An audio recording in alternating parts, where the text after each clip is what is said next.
வைகோவை நம்பி விஜயகாந்த் போன தப்பு சார். சாதாரண ஒரு வைக்க போற நம்பி போனா கூட வாழ்ந்துடலாம் சார்.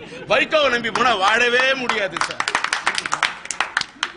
அவரை பத்தி நான் ஒன்னு சொன்னேன், வைகோ அவர் சைக்கோன்னு சொன்னேன். அன்னைக்கு அது உண்மையானுச்சு.